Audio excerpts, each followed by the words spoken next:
Hello everyone, I hope you are doing very well. Welcome to this class. आपका इस class में स्वागत है जिसमें हम डिस्कस करने जा रहे हैं स्ट्रक्चर ऑफ एटम। आज के टॉपिक्स काफी इंटरेस्टिंग और इम्पोर्टेंट भी हैं। Quantum mechanical model of atom हम डिस्कस करेंगे।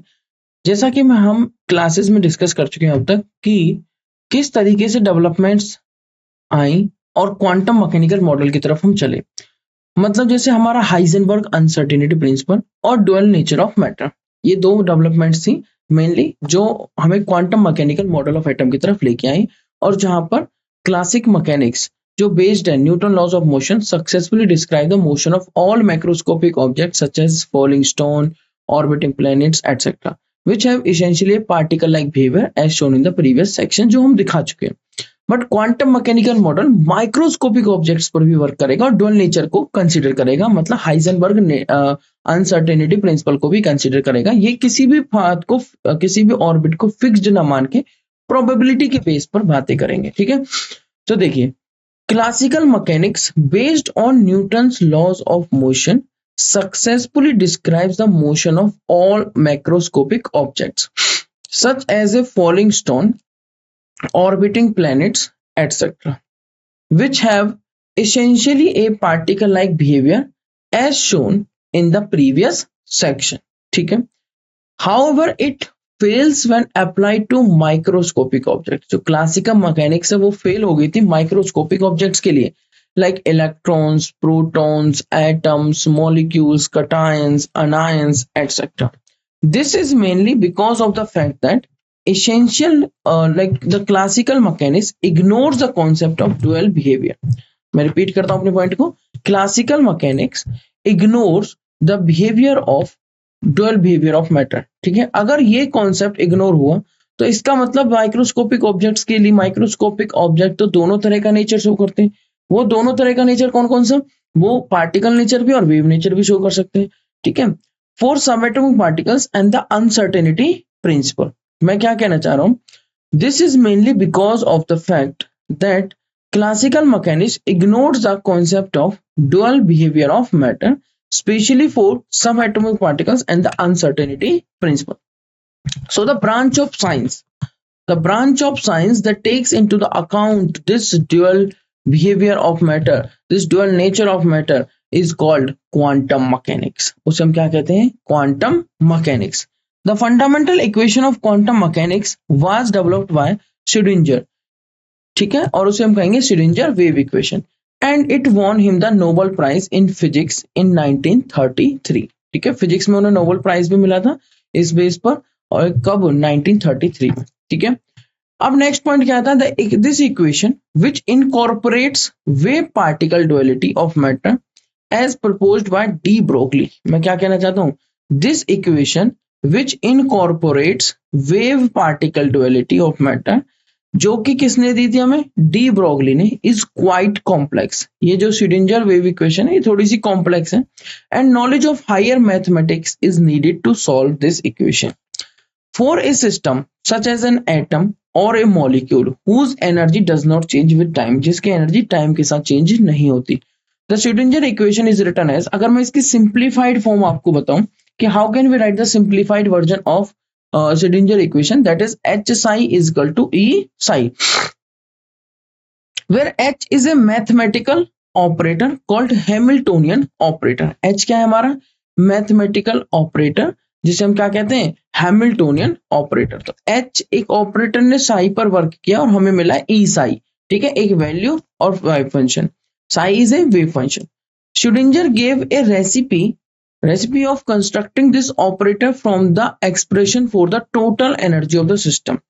श्रोडिंगर ने हमें इस ऑपरेटर को कंस्ट्रक्ट करने के लिए एक रेसिपी बता दी, एक मेथड बता दिया, from the expression for the total energy of the system. अब अगर हम टोटल एनर्जी की बात करें, so the total energy of the system takes into account the kinetic energies of the all the subatomic particles, चाहे वो electrons हो, nuclei हो, प्रोटॉन्स हो, आयंस हो, etcetera, attractive potential between the electrons and the nuclei and repulsive potential among the electrons and the nuclei individually। ठीक है, attractive potential between the electrons and nuclei and repulsive potential among the electrons and nuclei individually। Solution of this equation gives E and Sai, ठीक है। अगर हम H Sai को solve करते हैं तो हमें क्या मिलता है, ई साई। अगर हम हैमिल्टोनियन ऑपरेटर के लगा के वेव फंक्शन पे सॉल्व करते हैं तो हमें एक वैल्यू मिलती है E and wave function Sai. When Schrodinger equation, अब हम हाइड्रोजन एटम के लिए देखते हैं श्रोडिंगर इक्वेशन को। When Schrodinger equation is solved for hydrogen atom, the solution gives the possible energy levels the electron can occupy and the corresponding wave functions of the electron associated with each energy level। क्या कहना चाह रहा हूं मैं, जब हमने इसको hydrogen atom के लिए सॉल्व किया, so the solution gives the possible energy levels the electron can occupy, ठीक है, पॉसिबल एनर्जी लेवल्स जिनको इलेक्ट्रॉन ऑक्यूपाई कर सकता है, and the corresponding wave functions of the electron associated with each energy level, ठीक है, of the electron associated with each energy level। These quantized energy states and corresponding wave function which are characterized by a set of 3 quantum numbers। मैं क्या कहना चाह रहा हूं, these quantized energy state and the corresponding wave functions जो क्या है, which are characterized by a set of 3 quantum numbers। कौन कौन सी quantum numbers है, principal quantum number designated by small n, azimuthal quantum number designated by small l, and magnetic quantum number designated by ml, arise as a natural consequence in the solution of the Schrödinger equation। ठीक है, एक natural consequence के through arise हो गई in the solution of the Schrödinger equation। When an electron is in any energy state, किसी भी energy state में electron, the wave function corresponding to that energy state contains all the information about the electron। अभी जो हम quantum numbers discuss करेंगे आज, वो काफी इंपॉर्टेंट पार्ट होगा। क्वांटम नंबर्स एक्चुअली जो इलेक्ट्रॉन्स की एग्जैक्ट लोकेशन को बताने में सक्सेसफुल है, मतलब प्रिडिक्ट कर सकते हैं, मतलब कि वो एक पोस्टल एड्रेस है इलेक्ट्रॉन का। सो जब इलेक्ट्रॉन किसी भी एनर्जी स्टेट में, जो वेव फंक्शन है corresponding to that energy state, वो वेव फंक्शन सारी इंफॉर्मेशन कंटेन करेगा about that electron। The wave function is a mathematical function। wave function क्या है, wave function is a mathematical function whose value depends upon the coordinates of the electrons in the atom।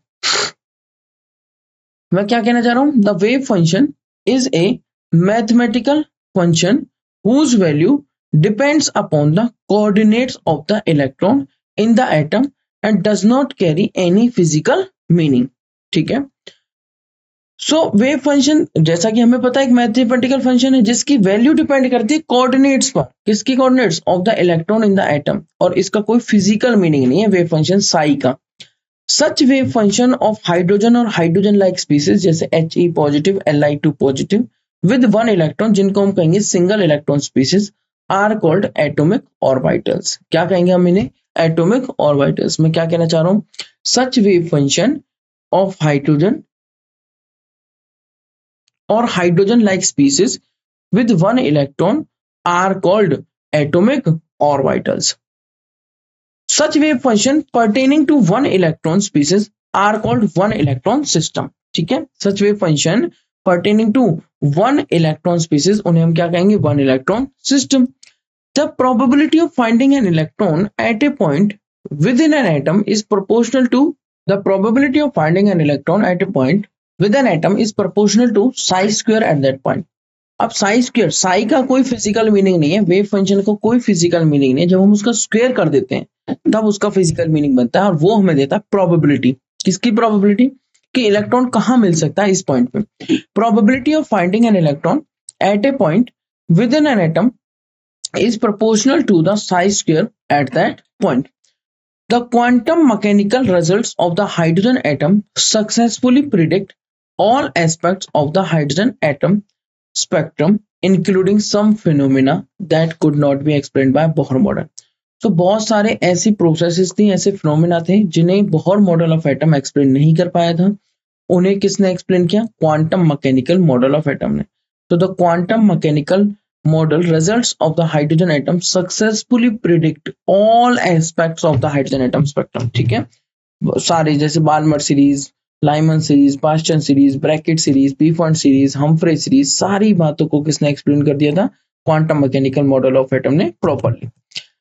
अब देखते हैं application of Schrodinger equation to multi electron atoms. Hydrogen atom के लिए या hydrogen like species के लिए Schrodinger equation applicable थी, but what about the multi electron system, multi electron atoms? Application of Schrodinger equation to multi electron atoms presents a difficulty. Complex होगी बहुत ज्यादा equation. The Schrodinger equation can not be solved exactly for a multi electron atom. एक single electron atom या hydrogen like species के लिए तो हम इसे इजीली सॉल्व कर सकते हैं, but for multi electron atom it can not be solved exactly. This difficulty can be overcome by using some approximate methods, but हम जो पढ़ते हैं वो पढ़ते हैं सिंगल इलेक्ट्रॉन स्पीसीज के लिए, ठीक है। Such calculations with the aid of modern computers show that orbitals in atoms other than hydrogen, जो orbitals होते हैं in atoms other than hydrogen, hydrogen में कौन सा ऑर्बिटल होता है 1s, ठीक है, और electronic configuration 1s1, so they do not differ in any radical way from the hydrogen orbitals discussed above. The principal difference lies in the consequence of increased nuclear charge. जैसे जैसे हमारा atomic number increase होता है, number of protons increase होने लगते हैं और number of electrons भी इंक्रीज होते हैं, और नंबर ऑफ प्रोटॉन्स इंक्रीज होने की वजह से न्यूक्लियर का चार्ज इंक्रीज होने लगता है। मतलब जो प्रिंसिपल डिफरेंस आता है, it lies in the consequence of increase nuclear charge. Because of this all the orbitals are somewhat contracted. इस वजह से और जो बाकी ऑर्बिटल्स है वो क्या हो जाते हैं, थोड़े से कॉन्ट्रैक्टेड हो जाते हैं। Important features of the quantum mechanical model देख लेते हैं। Energy of electrons in atom is quantized. पहला इंपॉर्टेंट फीचर ये है, क्वांटम मैकेनिकल मॉडल क्या कंसीडर करके चल रहा है कि जो एनर्जी है इलेक्ट्रॉन्स की एटम्स के अंदर वो क्या है, quantized. Quantized energy levels are allowed solution of Schrodinger wave equation. Quantized जो एनर्जी लेवल्स है वो क्या है, अलाउड सॉल्यूशन है श्रोडिंगर वेव इक्वेशन के। श्रोडिंगर वेव इक्वेशन को सॉल्व करने पर हमें कुछ वैल्यूज मिली और उनके अकॉर्डिंग हमने क्या देखा, quantized energy levels. Heisenberg uncertainty principle क्या बताता है, exact position and velocity of an electron can not be determined simultaneously. Atomic orbital, atomic orbital क्या है, wave function of an electron in an atom. और probability of finding an electron at a point is proportional to psi square. Probability, psi का कोई physical meaning नहीं है, जो meaning है वो साई स्क्वायर का, जो हमें बताता है probability of finding the electron. Quantum numbers अब हम स्टार्ट करने जा रहे हैं। क्वांटम नंबर्स क्या है, मैंने आपको बताया एग्जैक्टली किसी भी इलेक्ट्रॉन का पोस्टल एड्रेस है क्या, quantum numbers. A large number of orbitals are possible in an atom. Qualitatively these orbitals can be distinguished by their size, shape and orientation. ठीक है, क्वालिटेटिवली हम इन ऑर्बिटल्स को कैसे डिस्टिंग्विश कर सकते हैं, qualitatively these orbitals can be distinguished by their size, shape and orientation. An orbital of smaller size means there is more chance of finding the electron near the nucleus. Orbital जितना छोटा होगा इसका मतलब probability वहां पर ज्यादा है और near the nucleus electrons को मिलने की probability ज्यादा है। There is more chance of finding the electron near the nucleus. Similarly, shape and orientation means that there is more probability of finding the electron along certain directions. मैं क्या कहना चाह रहा हूं, shape and orientation mean that there is more probability of finding the electron along certain direction than along others. ठीक है, atomic orbitals are precisely distinguished by, जिनको हम क्या कहते हैं, quantum numbers. Each orbital is designated by 3 quantum numbers n, l and ml. But in 3 quantum number से exactly हम सारी बातों को नहीं बता पा रहे थे, तो एक और क्वांटम नंबर की जरूरत पड़ी थी, वो तो हमारा स्पिन क्वांटम नंबर्स। ठीक है, वो हमारा क्या था, स्पिन क्वांटम नंबर, जिसको हम डिस्कस करेंगे। तो अब हम स्टार्ट करते हैं हमारा फर्स्ट क्वांटम नंबर, जिसे हम कहेंगे principal quantum number, designated by small n and it is a positive integer with value of n is equal to 1, 2, 3, 4 and so on. The principal quantum number determines the size and to large extent the energy of the orbital.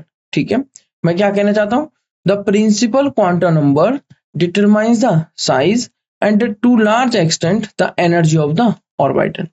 For hydrogen atom and hydrogen like species, He positive, Li2 positive, right, etc., energy and size of the orbital depends only on value of small n.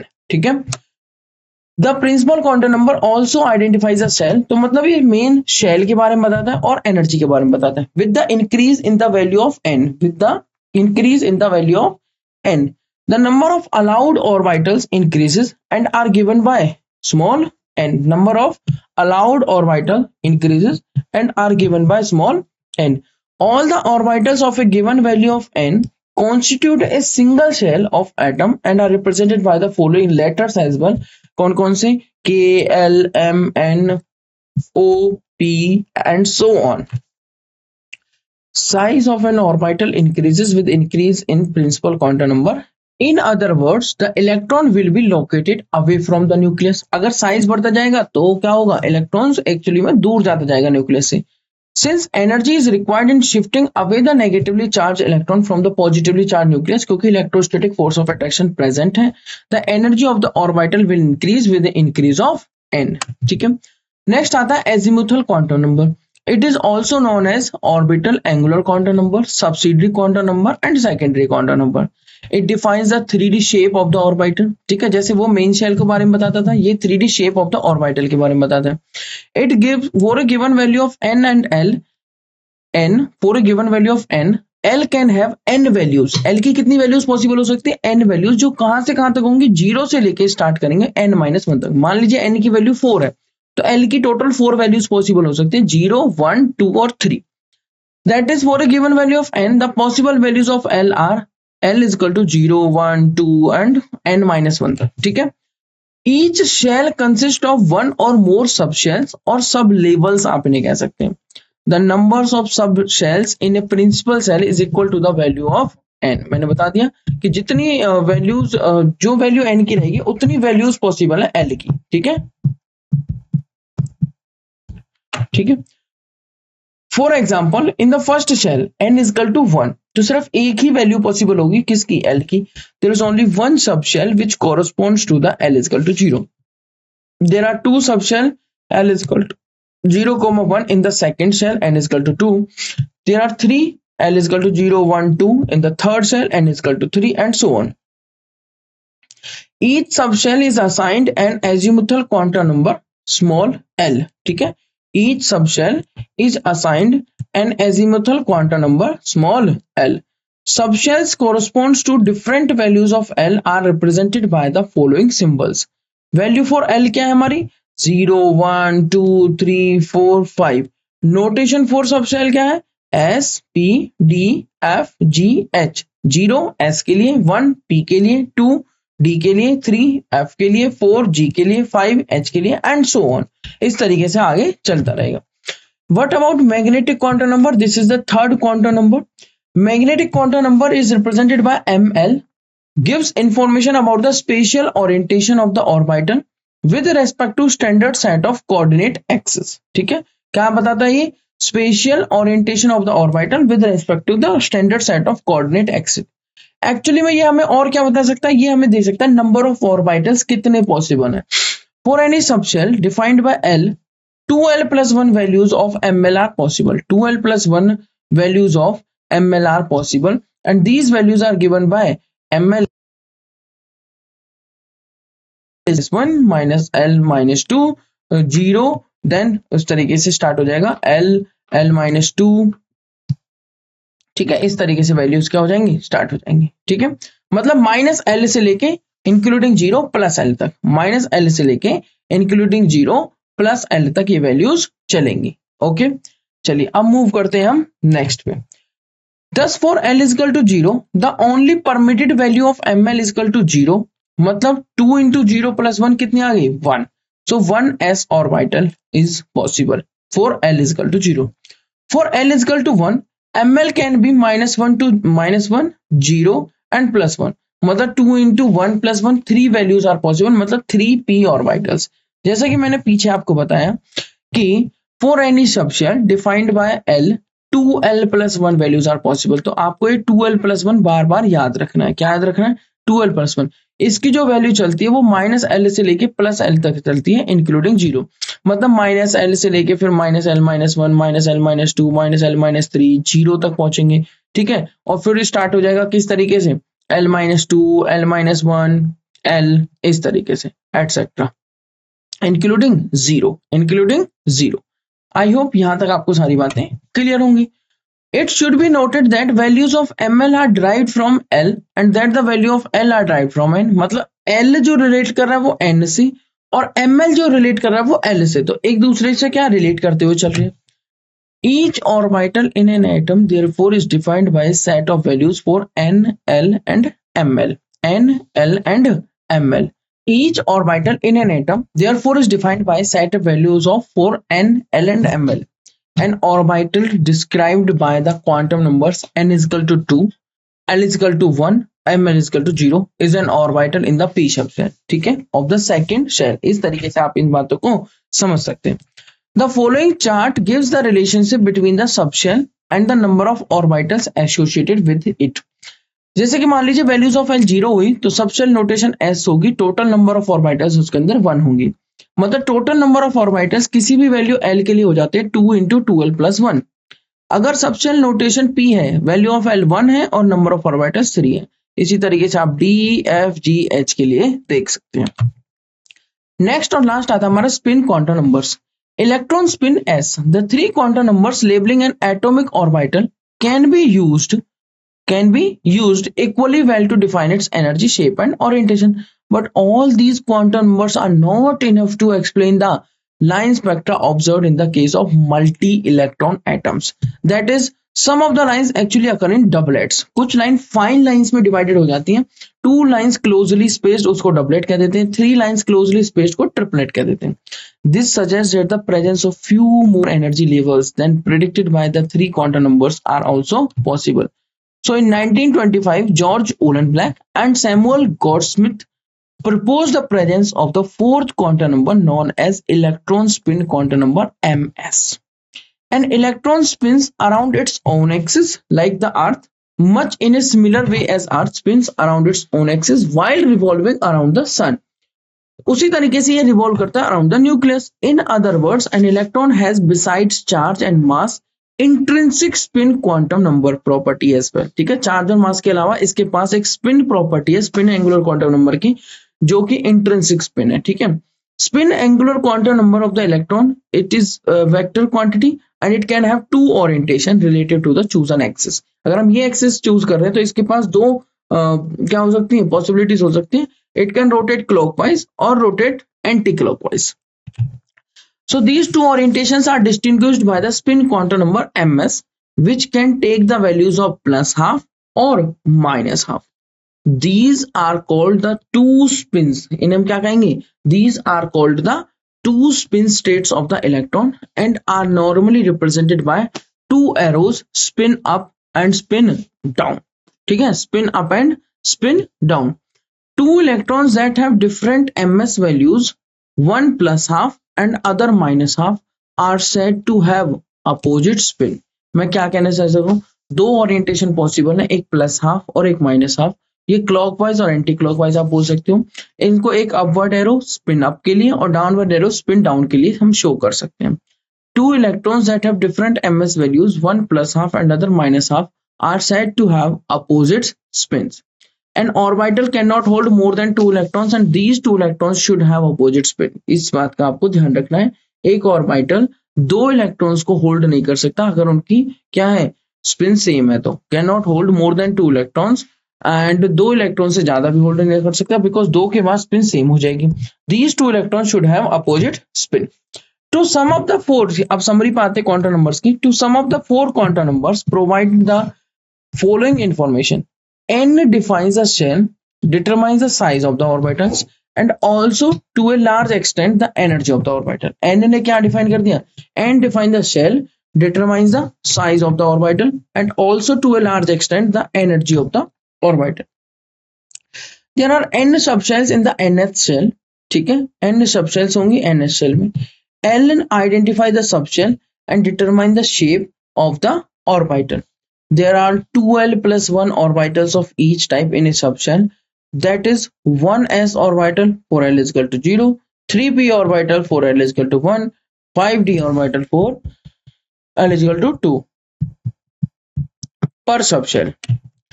To some extent, L also determines the energy of the orbital in a multi-electron atom।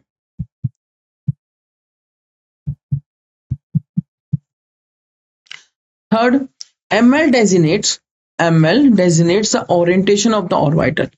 For a given value of L, ML has 2L plus 1 values, the same as the number of orbitals per subshell. ठीक है, the same as the number of orbitals per subshell.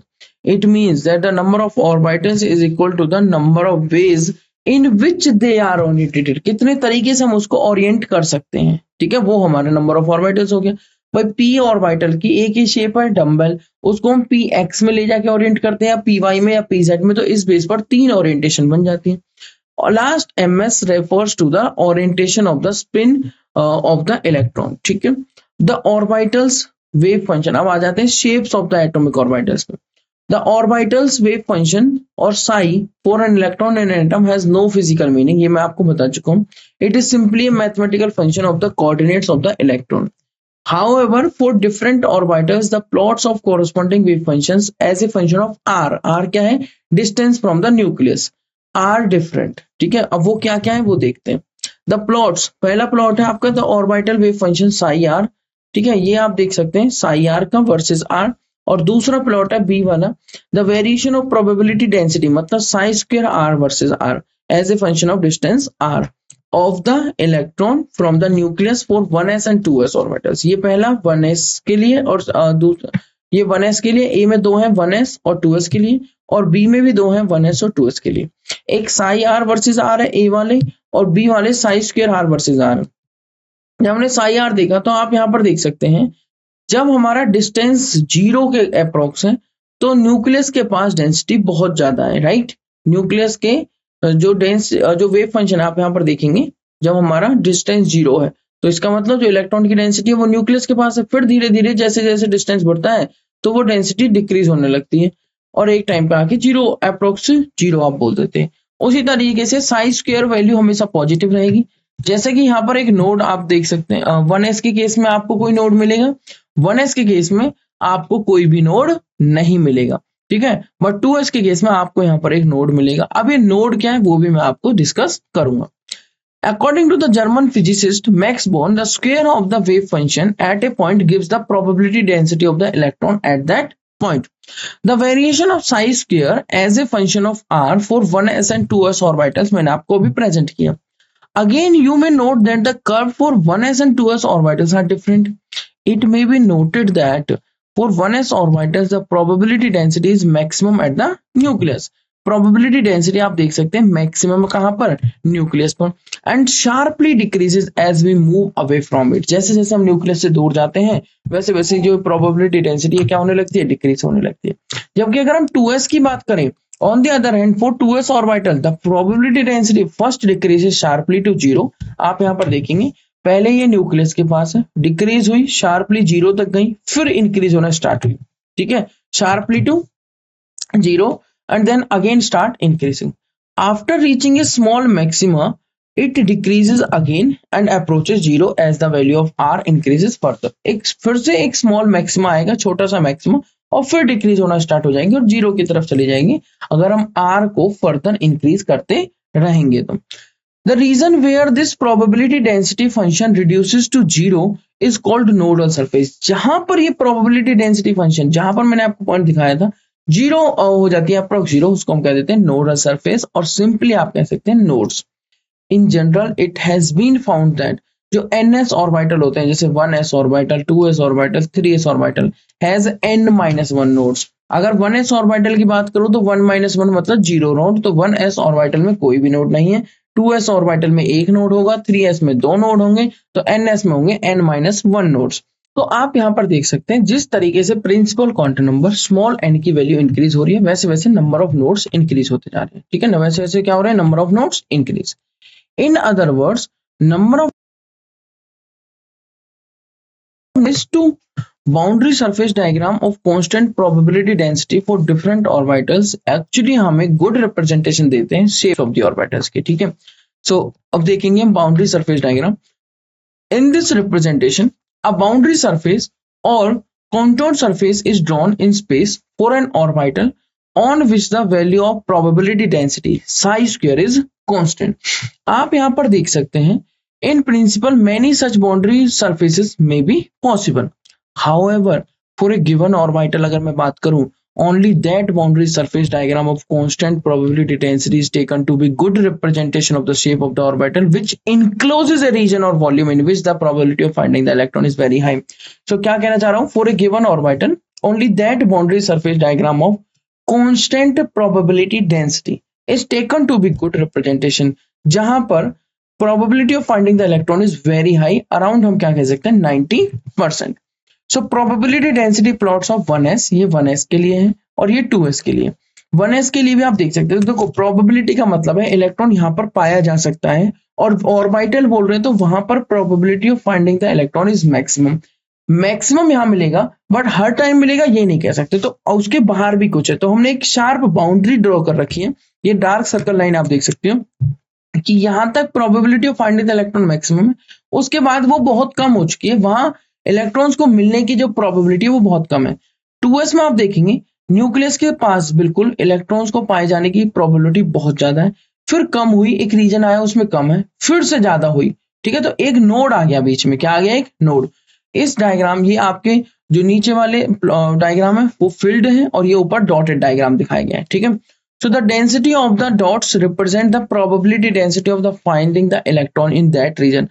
पहले एक electron को देखा गया, वो यहाँ पर मिला, फिर यहाँ पर, फिर यहाँ पर, मल्टीपल ऑब्जर्वेशंस करने के बाद ये एक डायग्राम बनाया जाता है।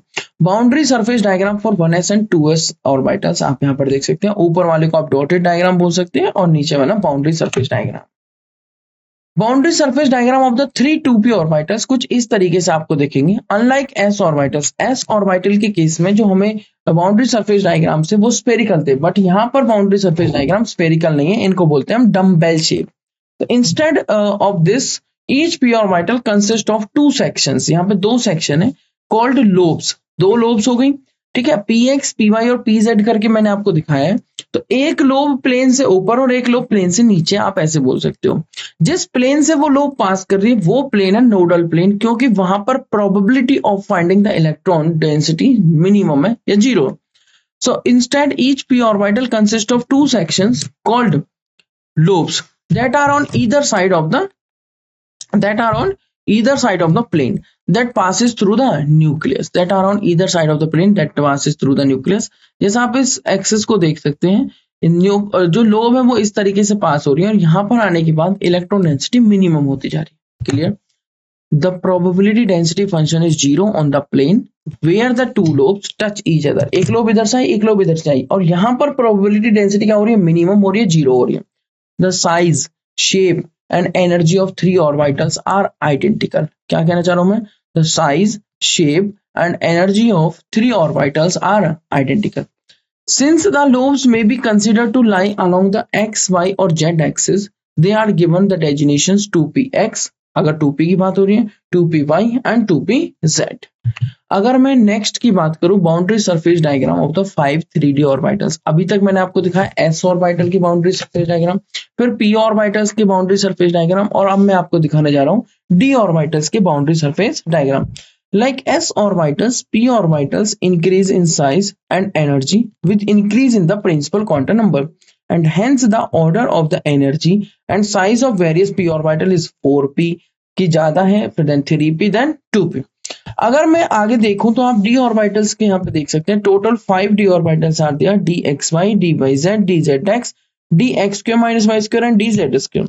Like s orbitals, the probability density of functions for p orbital also pass through values 0, besides at 0 and infinite distance as the distance from the nucleus increases। The number of nodes are given by the n-2, that is the number of radial node is 1 for 3p orbital, 2 for 4p orbital and so on। For l is equal to 2, the number of the orbital is known as d orbital and the minimum value of principal quantum number has to be 3। अगर d orbital चाहिए, d subshell चाहिए, as the value of l cannot be greater than the value of n-1। There are 5 ml values for this l value 2, वो होंगी आपकी -2, -1, 0, +1, +2। For l is equal to 2 and thus there are 5d orbitals। Thus there are 5d orbitals। The 5d orbitals जो designate किए गए हैं dxy, dyz, dxz, dx को -y square and dz square। आप देख सकते हैं p ऑर्बिटल्स में एक लोब थी, बट यहाँ पर दो लोब्स प्रेजेंट हैं। The shapes of the first 4 d orbitals are similar to each other, whereas that of fifth one dz square is different from others। ठीक है, but all 5 3d orbitals are equivalent in energy। तो तीन एक जैसे हैं shape में और दो एक जैसे हैं। ठीक है, आप क्या कहेंगे, the shape of first 4 d orbitals are similar to each other but fifth one dz square is different। अच्छा, तीन एक जैसे कैसे, आप कहेंगे कि तीन तो जो लोब्स हैं वो इन बिटवीन द एक्सिस है, बट दो की लोब अलोंग द एक्सिस है, और शेप में चार सेम जैसे हैं, दो दो लोब है, बट एक में सिर्फ dz स्क्वायर में एक ही लोब है। ठीक है, all the 5 3d orbitals are equivalent in energy are degenerate in nature। The d orbitals for which n is greater than 3, 4d 5d also have shapes similar to 3d orbitals, but that is different in shape or different in energy and size। shape similar रहेगी। Besides the radial nodes, it means the probability density function is 0, जहां पर होता है the rate probability density functions for the np and nd orbitals are 0 at the plane passing through the nucleus। ठीक है, probability density function for the np and nd orbitals are 0 at the plane, जो पास कर रहा है, planes भी हो सकते हैं, passing through the nucleus मतलब origin। For example, in case of pz orbital, xy plane is a nodal plane। pz के केस में xy एक nodal plane होगा। In case of dxy orbital, there are two nodal planes। dxy के case में जो nodal plane पास करेंगे, एक तो passing through the origin and bisecting the xy plane containing z axis and bisecting the xy plane containing z axis। These are called angular nodes and number of angular nodes are given by the value of L। मैं repeat करता हूं इस point को। जो हमारे दो nodal plane होंगे इन case of pz orbital, जो हमारा xy प्लेन जो पास करेगा वो क्या होगा, नोडल प्लेन होगा। वहां पर इलेक्ट्रॉन डेंसिटी क्या होगी, मिनिमम होगी। Probability of finding the electron density क्या होगी, minimum. In case of dxy orbital अगर मैं देखूं, there are two nodal planes. कितने नोडल प्लेन्स होंगे dxy में, दो, जो through the passing through the origin and bisecting the xy plane, bisecting the xy plane containing z axis. तो इन नोड्स को हम बोलते हैं angular nodes. And number of angular nodes are given by small value of l, value of small l। It means one angular node for p orbital, two angular nodes for d orbitals and so on. अब हम आते हैं total number of nodes में। हमने दो तरह के node पढ़ लिए, एक एंगुलर नोड और एक radial node. So total number of nodes are given by n-1, जो कि होंगे sum of l, and angular nodes जो कि होंगे n-l-1। ठीक है, सम ऑफ l जो कि एंगुलर नोड्स है एंड n-l-1 जो कि होंगे रेडियल नोड्स। आई होप यहां तक आपको सारी बातें क्लियर होंगी। So number of radial nodes कौन बताएगा, नंबर ऑफ रेडियल नोड्स का फॉर्मूला हो गया n-l-1, और नंबर ऑफ एंगुलर नोड्स बताने के लिए हमारे पास है कौन, l। ठीक है, अब नेक्स्ट आता है the energy of an electron in a hydrogen atom is determined solely by principal quantum number. कैसे डिटरमाइन करते हैं हम, by the principal quantum number.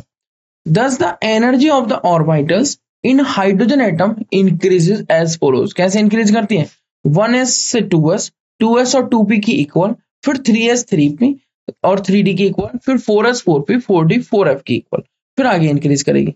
यह हाइड्रोजन एटम का ऑर्डर है। तो आपने एक चीज देखी यहाँ पे कि जो हाइड्रोजन एटम की एनर्जी ऑर्डर है वो सिर्फ डिपेंड कर रहा है किस पे, बताइए, सिर्फ और सिर्फ डिपेंड कर रहा है एन वैल्यू पे। जब एन वैल्यू इंक्रीज हो रही है तभी एनर्जी इंक्रीज हो रही है। L value S P D इन पे डिपेंड नहीं कर रहा है। Energy level diagrams for the few electronic shells अगर मैं देखूं, hydrogen atom and multi electron atoms को कंपेयर करते हैं, तो जो ए वाला है वो हाइड्रोजन एटम के लिए 1s 2s 2p की सेम, 3s 3p 3d की सेम, उसी तरीके से 4s 4p 4d 4f की सेम रहेगी।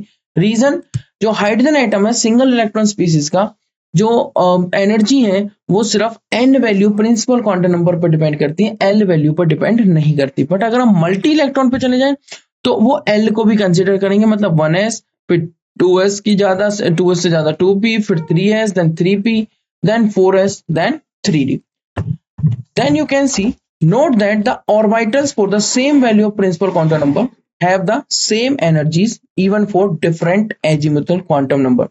अगर हमारी जो वैल्यू ऑफ L है वो डिफरेंट होगी तो हमारे हाइड्रोजन एटम के लिए वैल्यूज जो एनर्जी जो ऑर्डर है वो सेम रहेगा, सिर्फ वो डिपेंड करेगा प्रिंसिपल क्वांटम नंबर मतलब वैल्यू ऑफ एन पर। वैल्यू ऑफ एल से कोई भी डिफरेंस नहीं आएगा। बट अगर हम मल्टी इलेक्ट्रॉन सिस्टम की बात करें तो वहां पर हमें वैल्यू ऑफ एल मतलब एजिमुथल क्वांटम नंबर या सेकेंडरी क्वांटम नंबर या सब्सिडरी क्वांटम नंबर को भी कंसीडर करना होगा। In case of multi-electron atoms, orbitals with the same principal quantum number possesses different energies for different azimuthal quantum numbers.